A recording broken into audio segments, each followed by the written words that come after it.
Hello everyone, welcome to social story. നമ്മുടെ western political thought സീരീസിലെ Karl മാർക്സിന്റെ രണ്ടാമത്തെ വീഡിയോ ആണ്. ആദ്യത്തെ വീഡിയോയിൽ നമ്മൾ മാർക്സിന്റെ കുറച്ച് ജനറൽ ഇൻട്രൊഡക്ഷൻ അതേപോലെ തന്നെ കുറച്ച് കോൺസെപ്റ്റ് ഡിസ്കസ് ചെയ്തിട്ടുണ്ട്. ആ വീഡിയോ കണ്ടതിന് ശേഷം മാത്രം ഈ വീഡിയോ വന്ന് കാണാം. ആ വീഡിയോ ഞാൻ നമ്മുടെ ചാനലിലെ പ്ലേലിസ്റ്റിലായിട്ട് കൊടുത്തേക്കാം. എന്തായാലും മാർക്സിന്റെ കുറച്ച് ബേസിക് ആയിട്ടുള്ള സംഗതികൾ നമ്മൾ കഴിഞ്ഞ വീഡിയോയിൽ മനസ്സിലാക്കിയിട്ടുണ്ട്.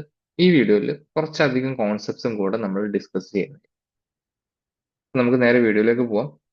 കാൾ മാർക്സ് ജനറൽ ഇൻട്രൊഡക്ഷനും കാര്യങ്ങളും നമ്മൾ പറഞ്ഞു. അതിനുശേഷം മേജർ വർക്ക്സ് പറഞ്ഞു. ഹിസ്റ്റോറിക്കൽ മെറ്റീരിയലിസം എന്താണെന്ന് പറഞ്ഞു. കമ്മ്യൂണിസ്റ്റ് സൊസൈറ്റി എന്താണെന്ന് പറഞ്ഞു. ശേഷം തിയറി ഓഫ് റെവല്യൂഷനും നമ്മൾ പറഞ്ഞു വെച്ചിട്ടുണ്ടായിരുന്നു. അടുത്തത് നമുക്ക് നോക്കാനുള്ളത് തിയറി ഓഫ് സർപ്ലസ് വാല്യൂ ആണ്. എന്താണ് തിയറി ഓഫ് സർപ്ലസ് വാല്യൂ എന്ന് ചോദിച്ചു കഴിഞ്ഞാൽ, എങ്ങനെയാണ് ഒരു ക്യാപിറ്റലിസ്റ്റ് സൊസൈറ്റിയിൽ പ്രോഫിറ്റ് അല്ലെങ്കിൽ എക്സ്പ്ലോയിറ്റേഷൻ സാധ്യമാവുന്നത് എന്ന് മാർക്സ് എക്സ്പ്ലെയിൻ ചെയ്യുന്നത് തിയറി ഓഫ് സർപ്ലസ് വാല്യൂയിലൂടെയാണ്. മാർക്സ് വെറുതെ എവിടുന്നേലും എടുത്തിട്ടുള്ള ഒരു തിയറി അല്ല ഇത്. സത്യം പറഞ്ഞു കഴിഞ്ഞാൽ ക്ലാസിക്കൽ എക്കണോമിസ്റ്റ് ആയിട്ടുള്ള ഡേവിഡ് റിക്കാർഡോയുടെ തിയറിയിൽ നിന്നാണ് മാർക്സ് എന്ത് ചെയ്യുന്നത്, ഈ പറഞ്ഞ സർപ്ലസ് വാല്യൂ എന്ന് പറയുന്ന തിയറി ഡിറൈവ് ചെയ്തെടുക്കുന്നത്. ഓക്കെ, നമുക്ക് നോക്കാം. ഡേവിഡ് റിക്കാർഡോയുടെ തിയറിയിൽ നിന്നാണ്, അതിന്റെ ഒരു എക്സ്റ്റൻഷൻ ആയിട്ടാണ്, ഡേവിഡ് റിക്കാർഡോയുടെ തിയറിയുടെ ഒരു എക്സ്റ്റൻഷൻ ആയിട്ടാണ് മാർക്സ് എന്ത് ചെയ്യുന്നത്, ഈ പറഞ്ഞ theory of surplus value explain ചെയ്യുന്നത്. നമുക്ക് നോക്കാം എന്താണ് ഈ തിയറി ഓഫ് സർപ്ലസ് വാല്യൂ എന്ന് പറയുന്നത്. Marx explains the process of exploitation by bourgeoisie class using his concept of surplus value. ഈ ഈ കോൺസെപ്റ്റ് ഉപയോഗിച്ചിട്ടാണ് എങ്ങനെയാണ് ബൂർഷ്വാ ക്ലാസ് വർക്കേഴ്സ് ക്ലാസ്സിനെ അല്ലെങ്കിൽ പ്രോലിറ്ററേറ്റ് ക്ലാസ്സിനെ എക്സ്പ്ലോയിറ്റ് ചെയ്യുന്നത് എന്ന് മാർക്സ് ഡിസ്ക്രൈബ് ചെയ്യുന്നുണ്ട്. ഡാസ് ക്യാപിറ്റലിലാണ് മാർക്സ് പ്രധാനമായിട്ടും ഈ ഒരു കോൺസെപ്റ്റ് ഇൻട്രൊഡ്യൂസ് ചെയ്യുന്നത്. നമുക്കറിയാം, ഡാസ് ക്യാപിറ്റൽ പിന്നീട് ആദ്യത്തെ വോള്യം മാർക്സ് പബ്ലിഷ് ചെയ്യുന്നു. ശേഷം വോള്യം 2ഉം 3ഉം മാർക്സിന്റെ മരണശേഷം ഏംഗൽസ് ആണ് പബ്ലിഷ് ചെയ്യുന്നത് എന്നൊക്കെ നമ്മൾ ഇന്നലെ പറഞ്ഞതാണ്. ഇനി എന്താണ് സർപ്ലസ് വാല്യൂ നോക്കാം. Surplus value occurs because of the worker do not receive a proportional value to the work he has given for the production of the commodity. Simple ആയിട്ട് നമുക്ക് മനസ്സിലാക്കാൻ ശ്രമിക്കാം എന്താണ് സർപ്ലസ് വാല്യൂ. ഞാൻ വളരെ ബേസിക് ആയിട്ടുള്ള ലെവലിൽ പറയാം. അപ്പൊ ക്യാപിറ്റലിസ്റ്റ് മീൻസ് ഓഫ് പ്രൊഡക്ഷന്റെ ഒരു പ്രധാനപ്പെട്ട ടീച്ചർ ആയിട്ടാണ് മാർക്സ് ഈ തിയറി ഓഫ് സർപ്ലസ് വാല്യൂ അല്ല, സർപ്ലസ് വാല്യൂവിനെ അവതരിപ്പിക്കുന്നത്. നമുക്ക് സിമ്പിൾ ആയിട്ട് സർപ്ലസ് വാല്യൂ എന്താണ് എന്ന് നോക്കാം. അപ്പൊ സർപ്ലസ് വാല്യൂ എന്ന് പറയുന്നത്, ഇപ്പൊ റിക്കാർഡോ പറഞ്ഞതുപോലെ, നമ്മളിപ്പോ പറഞ്ഞു ഡേവിഡ് റിക്കാർഡോയുടെ തിയറിയുടെ എക്സ്റ്റൻഷൻ ആണ് എന്ത്, ഈ പറഞ്ഞ മാർക്സിന്റെ തിയറി ഓഫ് സർപ്ലസ് വാല്യൂ എന്ന് പറഞ്ഞു. അതിൽ നിന്നാണ് മാർക്സ് ഈ കോൺസെപ്റ്റ് ഒക്കെ കടമെടുത്തിട്ടുള്ളത്. റിക്കാർഡോ പറയുന്നത് ഇതാണ്: ഒരു പ്രൊഡക്റ്റിന്റെ വാല്യൂ, ഒരു പ്രൊഡക്റ്റിന് ഒരു വാല്യൂ കിട്ടുന്നത് അതിലൊരു ലേബർ ആഡ് ചെയ്യുമ്പോഴാണ്. അതായത് ഇപ്പൊ നമുക്കിങ്ങനെ കൺസിഡർ ചെയ്യാം, ഇപ്പൊ ഒരു ഷൂ, കുറച്ച് റോ മെറ്റീരിയൽ, ഇപ്പൊ തുകലും മറ്റു കാര്യങ്ങളൊക്കെ ഉപയോഗിച്ചാണല്ലോ ഷൂ ഉണ്ടാക്കുന്നത്. അപ്പൊ തുകല്, മറ്റ് റോ മെറ്റീരിയൽസ്, ഇതിനൊക്കെ ഒരു വാല്യൂ കിട്ടുന്നപ്പോഴാണ് ഒരു തൊഴിലാളി ആ വസ്തുവിൽ പണിയെടുക്കുകയും ആ പണിയെടുത്തതിന്റെ ഫലമായിട്ട് ഒരു ഷൂ ഉണ്ടായി വരികയും ചെയ്യുന്നു.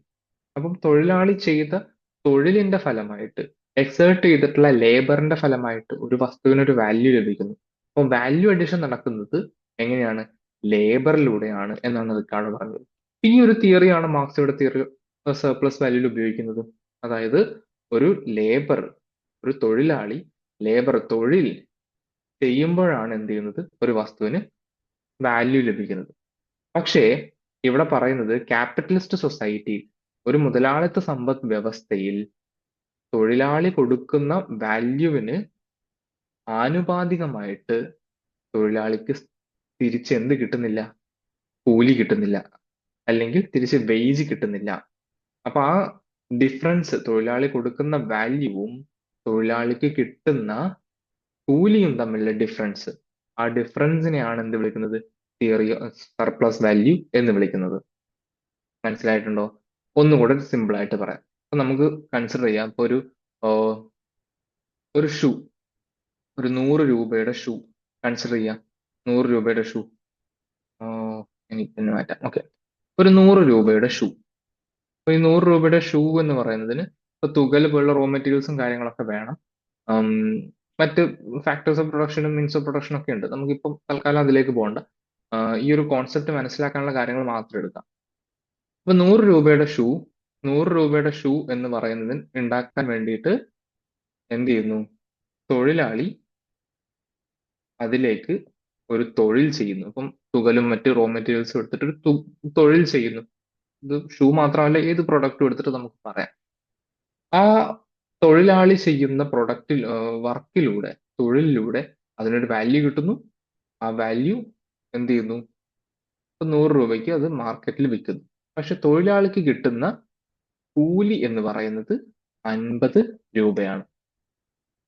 അപ്പൊ ഈ 50ഉം 100ഉം തമ്മിലുള്ള വ്യത്യാസം, 100 തൊഴിലാളി 100 രൂപയുടെ തൊഴിൽ ചെയ്യുകയും എന്നാൽ 50 രൂപ മാത്രം അതിന്റെ പ്രതിഫലമായിട്ട് കിട്ടുകയും ചെയ്യുന്നു. അപ്പൊ ഈ ബാക്കിയുള്ള അല്ലെങ്കിൽ എക്സ്ട്രാ കിട്ടിയ 50 രൂപ ഉണ്ടല്ലോ, അതിനെയാണ് എന്ത് വിളിക്കുന്നത്? സർപ്ലസ് വാല്യൂ എന്ന് വിളിക്കുന്നത്. കുറച്ച് മനസ്സിലാക്കാൻ കുറച്ച് ബുദ്ധിമുട്ടുണ്ട് കോൺസെപ്റ്റ്, പക്ഷെ നമ്മളത് സിമ്പിൾ ആയിട്ട് എടുത്തു കഴിഞ്ഞാൽ ഈ ഒരു രീതിയിൽ തന്നെ നമുക്ക് മനസ്സിലാക്കി എടുക്കാം. അതിനകത്ത് വേറെ കോംപ്ലക്സിറ്റീസ് ഉണ്ട്, അതിനകത്തേക്ക് ഞാനിപ്പോൾ പോകുന്നില്ല. എന്നാൽ പോലും സിമ്പിൾ ആയിട്ട് നമുക്ക് ഇങ്ങനെ മനസ്സിലാക്കാം. അതായത് ഒരു തൊഴിലാളി 100 രൂപയുടെ വാല്യൂ അതിനകത്തേക്ക് ആഡ് ചെയ്യുന്നു. പക്ഷെ 50 രൂപയുടെ കൂലി മാത്രമേ 50 രൂപ കൂലി മാത്രമേ തൊഴിലാളിക്ക് കിട്ടുന്നുള്ളൂ. ഇതിനകത്തുള്ള 50 രൂപയുടെ വ്യത്യാസം എന്ത് ചെയ്യുന്നു? മുതലാളി തന്റെ പ്രോഫിറ്റ് ആയിട്ട് എടുക്കുന്നു. ഈ മുതലാളി എന്തെങ്കിലും വാല്യൂ ലേബർ ചെയ്തിട്ടുണ്ടോ, അല്ലെങ്കിൽ എന്തെങ്കിലും വാല്യൂ ആ പ്രൊഡക്റ്റിൽ എക്സേർട്ട് ചെയ്തിട്ടുണ്ടോ? മാർക്സിന്റെ കാഴ്ചപ്പാടാണ് ഞാൻ പറയുന്നത്. നമുക്ക് വേറെ എക്കണോമിക്കൽ വ്യൂവിൽ വേറെ ഒരുപാട് കാര്യങ്ങളും മറ്റ് സംഗതികളൊക്കെ ഉണ്ട്. മാർക്സിയൻ വ്യൂ ആണ് നമ്മൾ പറയുന്നത്. അപ്പം മാർക്സിന്റെ വ്യൂവിൽ മുതലാളി എന്തെങ്കിലും വാല്യൂ അഡീഷൻ ചെയ്തിട്ടുണ്ടോ, അല്ലെങ്കിൽ എന്തെങ്കിലും കോൺട്രിബ്യൂട്ട് ചെയ്തിട്ടുണ്ടോ? ഒന്നും കോൺട്രിബ്യൂട്ട് ചെയ്തില്ല. പക്ഷെ മുതലാളി 50 രൂപ ലാഭം എടുക്കുന്നു. ഈ ലാഭം എന്ന് പറയുന്നത് തൊഴിലാളി ചെയ്തിട്ടുള്ള വാല്യൂയുടെ കിട്ടാത്ത കൂലിയുടെ വാല്യൂ ആണ്. തൊഴിലാളി കൂടുതൽ വാല്യൂ കൊടുത്തു, പക്ഷെ അതിന് ആനുപാതികമായിട്ട് എന്ത് കിട്ടിയില്ല? കൂലി കിട്ടിയില്ല. അപ്പൊ ആ ഡിഫറൻസ് മുതലാളി എന്തായിട്ട് എടുത്തു? പ്രോഫിറ്റ് ആയിട്ട് എടുത്തു. ആ വാല്യൂയാണ് എന്ത് വിളിക്കുന്നത്? സർപ്ലസ് വാല്യൂ എന്ന് മാർക്സ് ഇവിടെ വിളിക്കുന്നത്. സർപ്ലസ് വാല്യൂ എന്ന് വിളിക്കുന്നത്. അപ്പൊ നോക്ക്, surplus value occurred because the worker do not receive proportional value to the work he has given for the production of the commodity, and this becomes the profit of the employer. So ഇതാണ് bourgeois ക്ലാസിന്റെ അല്ലെങ്കിൽ capitalist ക്ലാസിന്റെ എംപ്ലോയറുടെ profit ആയിട്ട് മാറുന്നത്. And marks also considered the surplus value S A distinctive feature of the capitalist means of production. Capitalist means of production നിലനിൽക്കുന്നത്, അല്ലെങ്കിൽ capitalist സിസ്റ്റത്തിൽ profit accumulation നടത്തുന്നത് എങ്ങനെയാണ്? ഈ പറഞ്ഞ സർപ്ലസ് വാല്യൂയിലൂടെ. സിമ്പിൾ ആയിട്ട് ഇത്രേ പറഞ്ഞുള്ളൂ. എന്താണ് സർപ്ലസ് വാല്യൂ? അപ്പൊ അതിന് ഒരു ഡേവിഡ് റിക്കാർഡോ എന്ന് പറയുന്ന ക്ലാസിക്കൽ എക്കണോമിസ്റ്റിന്റെ തിയറിയുടെ എക്സ്റ്റൻഷൻ ആയിട്ടാണ് മാർക്സ് ഈ പറഞ്ഞ തിയറി ഓഫ് സർപ്ലസ് വാല്യൂ കൊണ്ടുവരുന്നത്. ഇപ്പൊ നമ്മളൊരു സിമ്പിൾ എക്സാമ്പിൾ ഇവിടെ പറഞ്ഞു എന്താണ് സർപ്ലസ് വാല്യൂ എന്ന് മാർക്സ് പറയുന്നത്.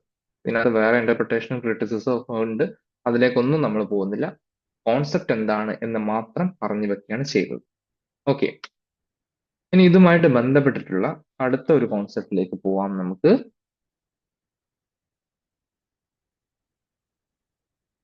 Next concept theory of alienation. നമ്മൾ ഈ സർപ്ലസ് വാല്യൂ നമുക്ക് മനസ്സിലായിട്ടുണ്ട്, അതുമായിട്ട് ബന്ധപ്പെട്ട് കിടക്കുന്ന ഒരു സംഗതിയാണ് തിയറി ഓഫ് ഏലിനേഷൻ എന്ന് പറയുന്നത്. ഓക്കെ, അപ്പോൾ ഒരു പ്രൊഡക്റ്റ് ഉണ്ടാക്കുന്നത് മാർക്സ് ലേബറിനെ കണക്കാക്കുന്നത്, അല്ലെങ്കിൽ ഒരു ലേബർ തൊഴിൽ ചെയ്യുക എന്ന് പറയുന്നത്, ഒരു പ്രൊഡക്റ്റ് ഉണ്ടാക്കുക എന്ന് പറയുന്നത് അതിനൊരു ക്രിയേറ്റീവ് പ്രോസസ് ആയിട്ടാണ് മാർക്സ് കാണുന്നത്. ഇപ്പം ഒരു എന്തെങ്കിലും ഒരു പ്രൊഡക്റ്റ്, ഇപ്പം ലെറ്റ്സ് സേ ഒരു ക്ലോക്ക്, ദാറ്റ്സ് ദ ക്ലോക്ക്. അപ്പൊ ഈ ഒരു ക്ലോക്ക് ഉണ്ടാക്കുന്നത്, അല്ലെങ്കിൽ ഒരു മൺകൂജ ഉണ്ടാക്കുന്നത്, അല്ലെങ്കിൽ ഒരു ഷൂ ഉണ്ടാക്കുന്നത്, ഇതൊരു തൊഴിലാളി തന്റെ ക്രിയേറ്റീവ് ആയിട്ടുള്ള ഒരു വർക്കിന്റെ എക്സ്പ്രഷൻ ആണ്. ക്രിയേറ്റീവായിട്ട് തൊഴിലാളിയുടെ ക്രിയേറ്റീവ് ആയിട്ടുള്ള വർക്കിന്റെ എക്സ്പ്രഷൻ ആണ് ഈ പറഞ്ഞ പ്രൊഡക്റ്റ് എന്ന് പറയുന്നത്. ആ ഒരു രീതിയിലാണ് മാർക്സ് വർക്കിനെ കാണുന്നത്. മാർക്സ് മറ്റൊരു കാര്യം കൂടെ പറയുന്നത്, ഒരു അനിമലിനെ, ഒരു മറ്റ് ജീവിവർഗത്തെ മനുഷ്യനിൽ നിന്ന് വ്യത്യസ്തമാക്കുന്നതെന്ന് പറയുന്നത് മനുഷ്യന് വർക്ക് ചെയ്യാൻ കഴിയുമെന്ന്. മനുഷ്യന് വളരെ ക്രിയേറ്റീവായിട്ട് വർക്ക് ചെയ്യാൻ കഴിയും. മനുഷ്യൻ വളരെ ക്രിയേറ്റീവായിട്ട് ക്ലോക്കുകൾ ഉണ്ടാക്കുന്നു, മൺകൂജകൾ ഉണ്ടാക്കുന്നു. മനുഷ്യന്റെ ഒരു ക്രിയേറ്റിവിറ്റിയുടെ എക്സ്പ്രഷൻ ആണ് ഈ പറഞ്ഞ വർക്ക് എന്ന് പറയുന്നത്. പക്ഷേ ഒരു ക്യാപിറ്റലിസ്റ്റ് സൊസൈറ്റിയിൽ ഇത് ഇങ്ങനെയല്ല കാണുന്നത്. ഒരു ക്യാപിറ്റലിസ്റ്റ് സൊസൈറ്റിയിൽ വർക്കിനെ കാണുന്നത്, അല്ലെങ്കിൽ തൊഴിലാളികൾ എന്ന് പറയുന്നത് ഈ ഒരു രീതിയിലല്ല കാണുന്നത്.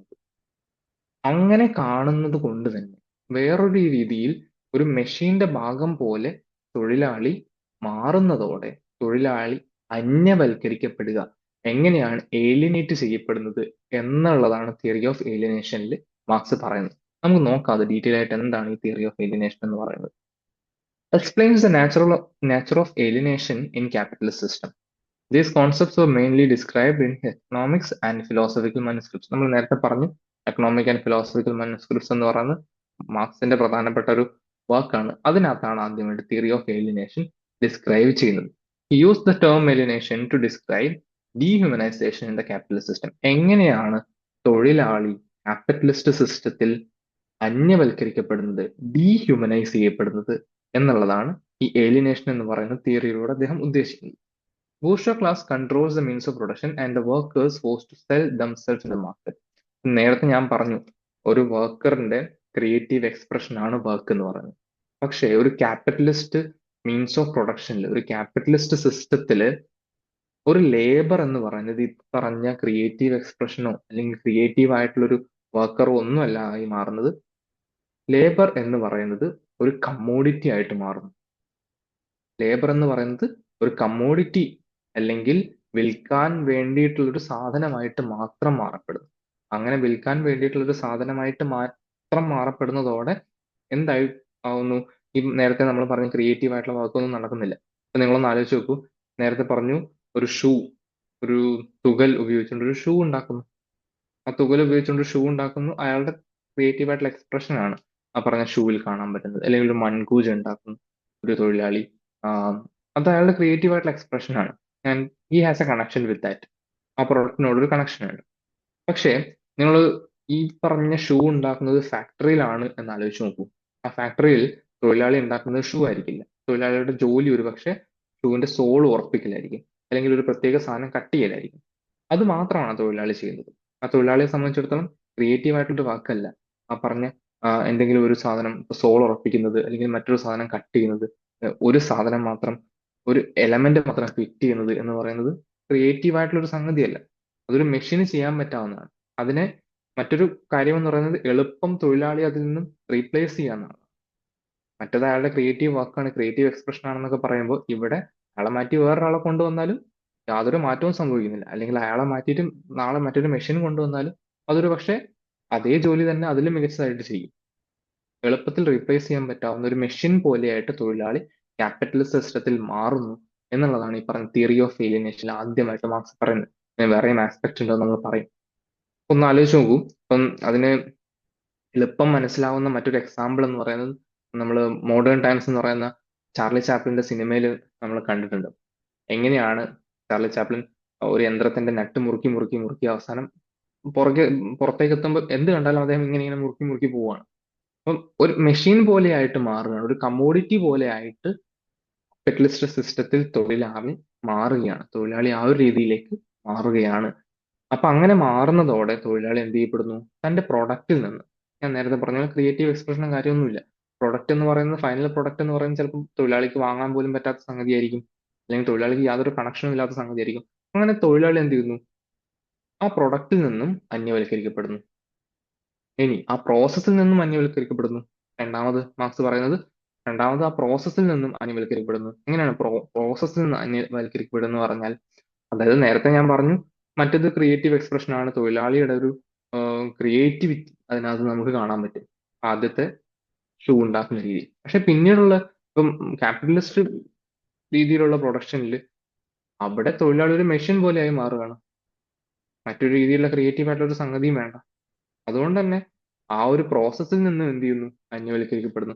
എപ്പോ വേണമെങ്കിലും റീപ്ലേസ് ചെയ്യാവുന്ന, എപ്പോ വേണമെങ്കിലും എടുത്തു കളയാവുന്ന, എപ്പോ വേണമെങ്കിലും മറ്റൊരു മെഷീൻ വെച്ച് റീപ്ലേസ് ചെയ്യാവുന്ന ഒരു സംഗതി മാത്രമായിട്ട്, ഒരു കമ്മോഡിറ്റി മാത്രമായിട്ട്, ഒരു മെഷീൻ പോലെയുള്ള സംഗതി മാത്രമായിട്ട്, ഒരു മെഷീന്റെ പാർട്ട് പോലെയുള്ള സംഗതി മാത്രമായിട്ട് തൊഴിലാളി മാറുന്നു. അതോടെ തൊഴിലാളി ആ പറഞ്ഞ പ്രോസസ്സിൽ നിന്നും അന്യവൽക്കരിക്കപ്പെടുന്നു.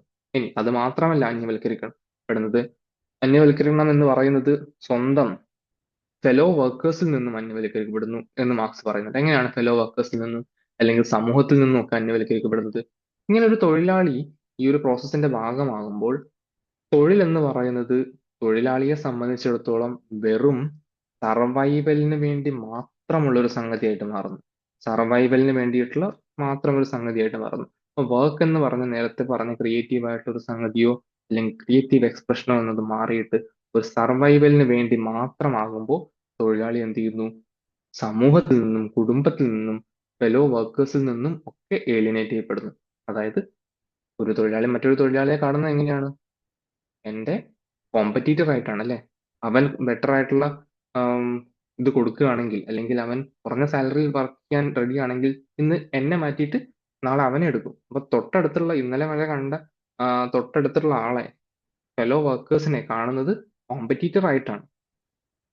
അപ്പൊ മൊത്തത്തിൽ ആ സമൂഹത്തിൽ നിന്നും അല്ലെങ്കിൽ ഈ പ്രോസസ്സിൽ നിന്നും സ്വന്തം കുടുംബത്തിൽ നിന്നും എല്ലാം എന്ത് ചെയ്യുന്നു? അന്യവൽക്കരിക്കപ്പെടുന്നു. ഒരു കമ്മോഡിറ്റി പോലെ ഒരു മെഷീൻ പോലെയായിട്ട് മാറുന്നു. അപ്പം അത് മാത്രമല്ല, വർക്കിംഗ് അവർ കൂടുന്നതോടെ തൊഴിലാളിക്ക് പിന്നീട് റെസ്റ്റ് എടുക്കാൻ കിട്ടുന്ന വളരെ കുറഞ്ഞ സമയം മാത്രമാണ്. ആ സമയത്ത് മാത്രമാണ് മറ്റു കാര്യങ്ങൾ ചെയ്യാൻ പറ്റുന്നത്.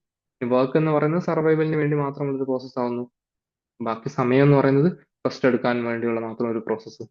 അങ്ങനെ തൊഴിലാളി സ്വന്തം സമൂഹത്തിൽ നിന്ന്, കുടുംബത്തിൽ നിന്ന്, പ്രോസസ്സിൽ നിന്ന്, ഉണ്ടാക്കിയ പ്രൊഡക്റ്റിൽ നിന്ന് എല്ലാം അന്യവൽക്കരിക്കപ്പെടുന്ന പ്രോസസ്സാണ് ഈ തിയറി ഓഫ് ഏലിയനേഷൻ എന്ന് പറയുന്നതിലൂടെ മാർക്സ് എക്സ്പ്ലെയിൻ ചെയ്തത്.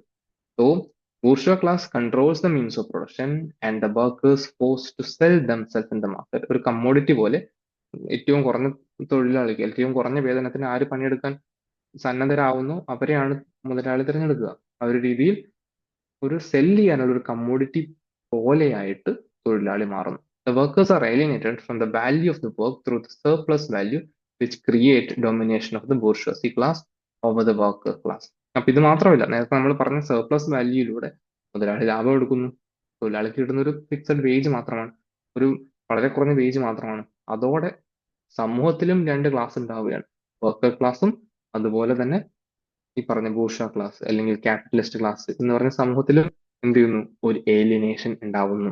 ഇനി ഒരു ഏലിയനേറ്റഡ് കോൺഷ്യസ്നെസ്, ഫാൾസ് കോൺഷ്യസ്നെസ്, ഇതിനെ എങ്ങനെയാണ് ആം, സമൂഹത്തിൽ ഈ ഒരു സംഗതി നിലനിൽക്കുന്നത് എന്നത് മാർക്സ് എക്സ്പ്ലെയിൻ ചെയ്യുന്നത് ഈ പറഞ്ഞ ഏലിയനേറ്റഡ് കോൺഷ്യസ്നെസ് അല്ലെങ്കിൽ ഫാൾസ് കോൺഷ്യസ്നെസ്സിലൂടെയാണ്. അപ്പൊ ഈ ഒരു ഐഡിയോളജി എങ്ങനെയാണ് സമൂഹത്തിൽ ഒരു ബൂർഷ്വാ സൊസൈറ്റി അല്ലെങ്കിൽ ക്യാപിറ്റലിസ്റ്റ് സൊസൈറ്റി എക്സേർട്ട് ചെയ്യുന്നത്? അങ്ങനെ തൊഴിലാളി സ്വയം ചിന്തിക്കാൻ പോലും പറ്റാതെ എന്താണ് ഈ സമൂഹത്തിൽ നടക്കുന്നത്, എന്താണ് ഇതിനകത്ത് നടക്കുന്നത് എന്നത് പോലും ചിന്തിക്കാൻ പറ്റാത്ത ഈ പ്രോസസ്സിന്റെ ഭാഗമായിട്ട് തുടരുന്നു. അതിനാണ് ഈ പറഞ്ഞ ഫാൾസ് കോൺഷ്യസ്നെസ് എന്ന രീതിയിൽ എക്സ്പ്ലെയിൻ ചെയ്യുന്നത്. അപ്പം തിയറി ഓഫ് ഏലിയനേഷൻ പറഞ്ഞു, സർപ്ലസ് വാല്യൂ പറഞ്ഞു. രണ്ട് കോൺസെപ്റ്റ്സ് ആണ് നമ്മളിപ്പോൾ പറഞ്ഞിട്ടുള്ളത്. തിയറി ഓഫ് സർപ്ലസ് വാല്യൂമായിട്ട് റിലേറ്റ് ചെയ്ത് തന്നെ കിടക്കുന്നതാണ് എന്ത്? തിയറി ഓഫ് ഏലിയനേഷൻ എന്ന് പറയുന്നത്. തിയറി ഓഫ് സർപ്ലസ് വാല്യൂ എന്താണെന്ന് പറഞ്ഞു, തിയറി ഓഫ് ഏലിയനേഷൻ എന്താണെന്ന് പറഞ്ഞു. അപ്പൊ കോൺസെപ്റ്റ് ക്ലിയർ അല്ലേ? ഇനി നമുക്ക് നോക്കാനുള്ളത് മാർക്സിന്റെ കുറച്ച് പുസ്തകങ്ങൾ നമ്മൾ നേരത്തെ പറഞ്ഞു വെച്ചിട്ടുണ്ട്. ഇനി ഓരോ പുസ്തകത്തിലും എന്താണ് പറയുന്നത്, അതിന്റെ ബ്രീഫ് എന്താണ് എന്ന് നമുക്കൊന്ന് നോക്കാം. അത് ഓരോന്നായിട്ട് നമുക്ക് നോക്കാം, എന്താണ് ഓരോ പുസ്തകത്തിലും പറയുന്നത് എന്നത്. പുസ്തകങ്ങളായിട്ട് നോക്കാം നമുക്ക്.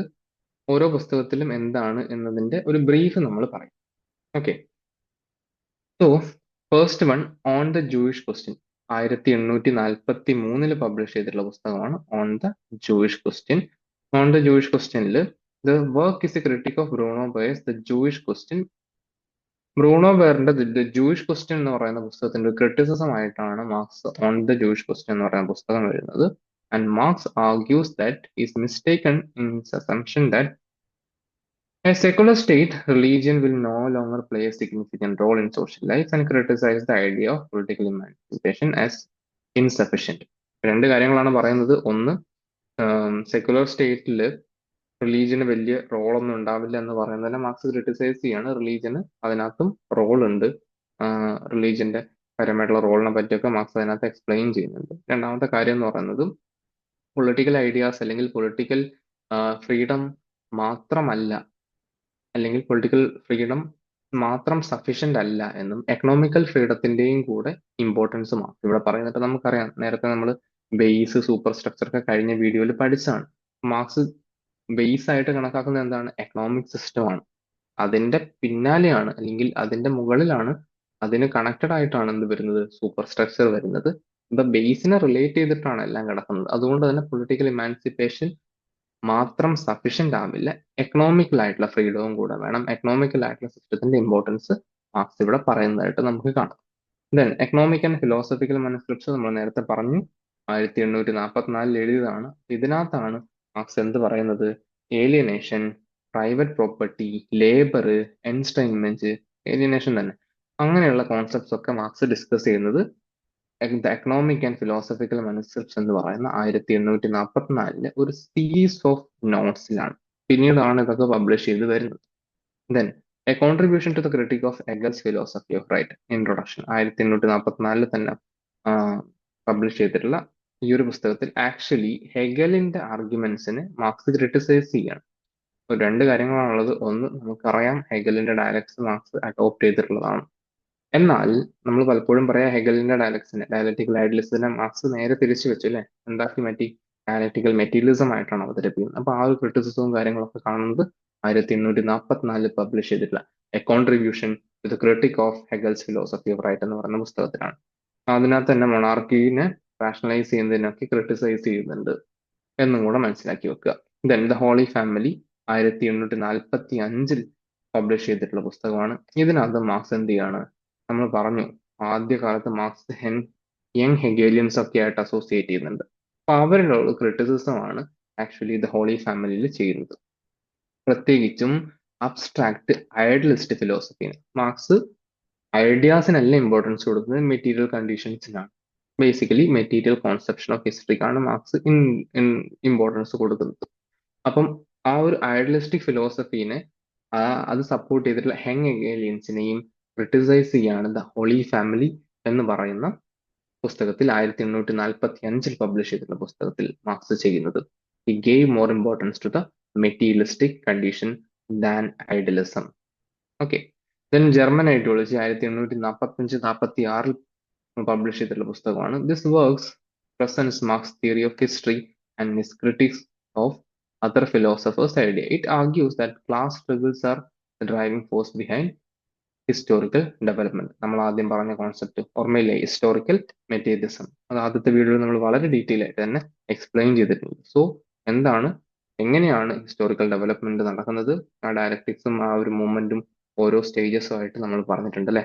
എങ്ങനെയാണ് പ്രിമിറ്റീവ് കമ്മ്യൂണിസം, അതിനുശേഷം പിന്നീട് അത് സ്ലേവറിയിലേക്ക് പോകുന്നത്, പിന്നീട് എങ്ങനെയാണ് ഫ്യൂഡലിസം, അതിനുശേഷം ക്യാപിറ്റലിസം. ആ ഒരു മൂവ്മെന്റിന്റെ ഹിസ്റ്ററി മൂവ്മെന്റിനെയാണ് ഹിസ്റ്റോറിക്കൽ മെറ്റീരിയലിസം എന്ന ഭാഗത്ത് നമ്മൾ എക്സ്പ്ലെയിൻ ചെയ്തിട്ടുള്ളത്. അപ്പൊ അത്തരം കാര്യങ്ങൾ വരുന്നത് ജർമ്മൻ ഐഡിയോളജി എന്ന് പറയുന്ന പുസ്തകത്തിലാണ്. ഓക്കെ, ക്ലിയർ അല്ലേ? ജൂയിഷ് ക്വസ്റ്റ്യൻ പറഞ്ഞു, the economic and philosophical manuscripts പറഞ്ഞു, a contribution to the critique of Hegel's philosophy of right എന്താണെന്ന് പറഞ്ഞു, the holy family and German ideology. ഇത്രയും പുസ്തകങ്ങളിൽ എന്താണ് പറയുന്നത് എന്ന് നമ്മൾ ബ്രീഫ് ആയിട്ടൊന്ന് പറഞ്ഞു വെച്ചു. ഇനി നോക്കാം നമുക്ക് അടുത്ത പുസ്തകം. ദെൻ നെക്സ്റ്റ് വരുന്നത് the poverty of philosophy. The poverty of ഫിലോസഫിയിൽ ഇറ്റ് ക്രിട്ടിസൈസ് തിയറി ജോസഫ് പ്രോദന്റെ ദ ഫിലോസഫി ഓഫ് പോവർട്ടി എന്ന് പറയുന്ന പുസ്തകത്തെ ക്രിട്ടിസൈസ് ചെയ്തുകൊണ്ടാണ് സത്യത്തിൽ Marx the poverty of philosophy എന്ന് പറയുന്ന പുസ്തകം എഴുതുന്നത്. Marx argues that Proudhon's idea about the nature of poverty and state. അപ്പം ഇതിനകത്തൊരു ക്രിട്ടിസിസം ആണ് പ്രോദാന്റെ പോവർട്ടി അതുപോലെ തന്നെ ഐഡിയാസിനെ ഒക്കെ ക്രിട്ടിസൈസ് ചെയ്തുകൊണ്ടാണ് the poverty of philosophy 1847 marks എഴുതുന്നത്. ദെൻ നമുക്കറിയാം ഏറ്റവും ഫേമസ് ആയിട്ടുള്ള, ലോകത്ത് ഏറ്റവും കൂടുതൽ വിറ്റഴിക്കപ്പെട്ടുള്ള പുസ്തകങ്ങളിൽ ഒന്നായിട്ടുള്ള ദ കമ്മ്യൂണിസ്റ്റ് മാനിഫെസ്റ്റോ 1848 എംഗൽസുമായിട്ട് ചേർന്നിട്ടാണ് മാർക്സ് എഴുതുന്നത്.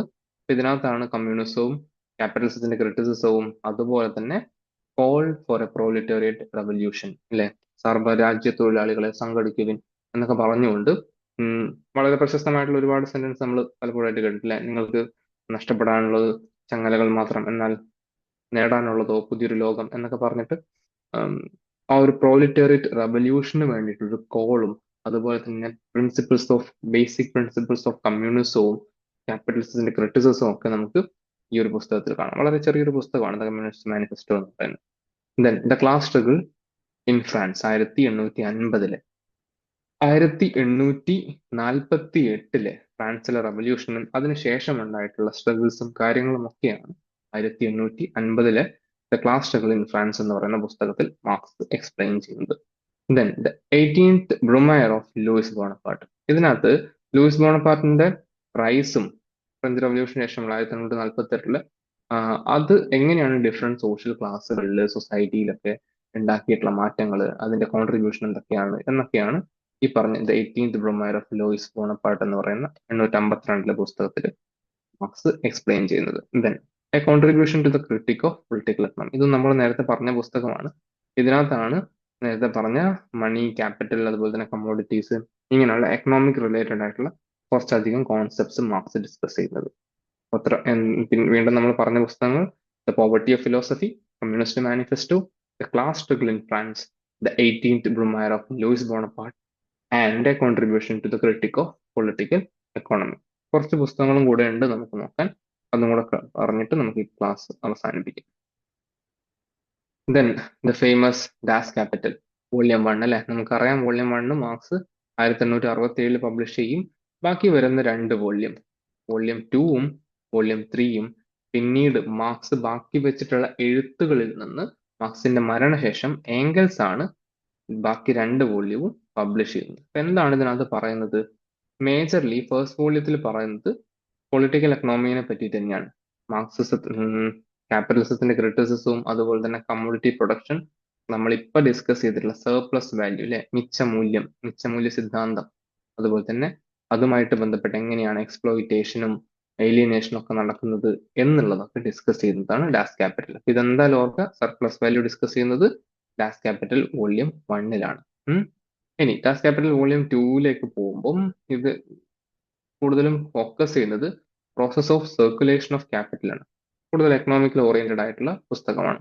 ദെൻ മൂന്നാമത്തെ വോള്യത്തിലേക്ക് എത്തുമ്പോൾ overall dynamic of capitalist economics. അപ്പം മൊത്തം ക്യാപിറ്റലിസ്റ്റ് എക്കണോമിക്സിന്റെ ഒരു ഡൈനാമിക്സ്, അതിന്റെ മറ്റ് ഫീച്ചേഴ്സും കാര്യങ്ങളൊക്കെയാണ് വോള്യം 3യിൽ ഡിസ്കസ് ചെയ്യുന്നത്. വോള്യം 1ൽ surplus value, commodity production and exploitation. Volume 2ലേക്ക് വരുമ്പോൾ process of circulation of capital. Volume 3ലേക്ക് വരുമ്പോൾ overall dynamics of capitalist economics. Okay, 3 volumes Das ക്യാപിറ്റലിന്റെ 3 volumes. Then civil war in France 1871. ഇത് സത്യത്തിൽ പാരീസ് കമ്മ്യൂണിന്റെ ആ ഒരു കോൺസിക്വൻസസും അതിന്റെ കോസസുമാണ് ഈ ഒരു വർക്കിൽ എക്സ്പ്ലെയിൻ ചെയ്യുന്നത്.